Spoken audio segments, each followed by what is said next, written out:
Hi friends, it's your Aariwingsworld. So இன்னைக்கு நம்ம வந்து சப்ஸ்கிரைபர்ஸோட क्वेश्चन அண்ட் ஆன்சரை வந்து நம்ம கிளியர் பண்ண போகிறோம்.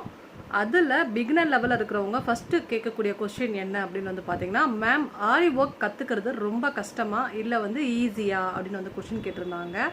ஆக்சுவலி ஆரி ஒர்க் வந்து கரெக்டான மெத்தட்ஸோடு நீங்கள் தெரிஞ்சுக்கிட்டீங்க அப்படின்னா ஈஸி தான்.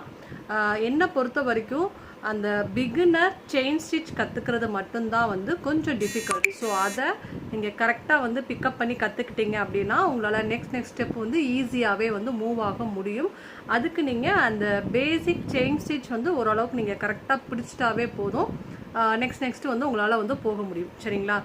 அதுக்கப்புறம் இன்னொரு கொஷின் என்ன அப்படின்னா, இப்போ ஆரி ஒர்க் கற்றுக்கிறதுக்கு எவ்வளோ நாள் ஆகும் அப்படின்னு ஒரு கொஷின் வந்து கேட்டிருக்கீங்க. ஆக்சுவலி டைரக்ட் கிளாஸ் அப்படின்னா நம்மளால் கண்டிப்பாக 1 மந்த்லேயே கூட கோர்ஸ் வந்து கம்ப்ளீட் பண்ண முடியும். ஃபாஸ்ட்டாக பிக்கப் பண்ணுறாங்க அப்படின்னா, இல்லைன்னா 1.5 மாதம் அவ்வளோதான். அதுக்குள்ளேயே வந்து டைரக்ட் கிளாஸை வந்து கம்ப்ளீட் பண்ணிடலாம். இப்போ ஆன்லைன் கோர்ஸ் அப்படிங்கிறப்ப ஸோ அவங்களுடைய கம்ஃபர்டபுள் டைமில் கிளாஸ் அட்டன் பண்ணுறாங்க அப்படின்னா அவங்களுக்கு இவங்களோட அதாவது டைரக்ட் கிளாஸ் ஸ்டூடெண்ட்ஸையும் ஆன்லைன்லேயும் கம்பேர் பண்ணும்போது இவங்களோட கொஞ்சம் ஒரு லிட்டில் பர்சன்டேஜ் வந்து ஸ்லோவாக இருப்பாங்க.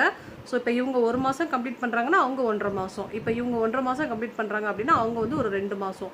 ஸோ இந்த மாதிரி தான் வந்து கிளாஸஸ் வந்து கம்ப்ளீஷன் ஆகும். அதுக்கப்புறம் வந்து பார்த்தீங்கன்னா கரெக்டான ப்ராக்டிஸ் இருந்துக்கிட்டே இருக்கணும். டச் விடாமல் நீங்கள் ப்ராக்டிஸ் பண்ணிக்கிட்டே இருக்கீங்க அப்படின்னா உங்களுக்கு வந்து ஈஸியாக வந்து உங்களால் ஆரி ஒர்க் வந்து கற்றுக்க முடியும். சரிங்களா? வேறு ஏதாவது உங்களுக்கு டவுட்ஸ் இருக்குது, ஏதாவது கொஷின்ஸ் கேட்கணும் அப்படின்னா கமெண்ட் செக்ஷனில் மென்ஷன் பண்ணுங்கள். நான் உங்களுடைய ஒவ்வொரு டவுட்ஸையும் நான் கண்டிப்பாக கிளியர் பண்ணுறேன். தேங்க்யூ ஸோ மச் ஃபார் வாட்சிங். அந்த ஆரிவிங்ஸ்வர்ல்ட் சேனல் வந்து சப்ஸ்கிரைப் பண்ணுங்கள், சப்போர்ட் பண்ணுங்கள், உங்கள் ஃப்ரெண்ட்ஸ் சர்க்கிளுக்குமே ஷேர் பண்ணுங்கள்.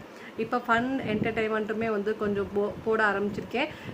ஏன்னா எப்போ பார்த்தாலும் ஒர்க்குன்னு நம்ம ஒர்க்கு மட்டுமே பேஸ் பண்ணி இருக்க முடியாது. ஸோ ரொம்ப ஸ்ட்ரெஸ்ஸாக இருக்குது. ஸோ ஸ்ட்ரெஸ் ரிலீஃப்காண்டி நம்ம இப்போ ஃபன் பேஸும் வந்து ஆரம்பிச்சிருக்கேன். நல்லா இருக்குது, எனக்கே கொஞ்சம் ஹாப்பியாக தான் இருக்குது அப்பப்போ டெய்லி போகிறது. ஸோ பாருங்கள், பார்த்து என்ஜாய் பண்ணுங்கள். பாய், ஹேவ் எ நைஸ் டே.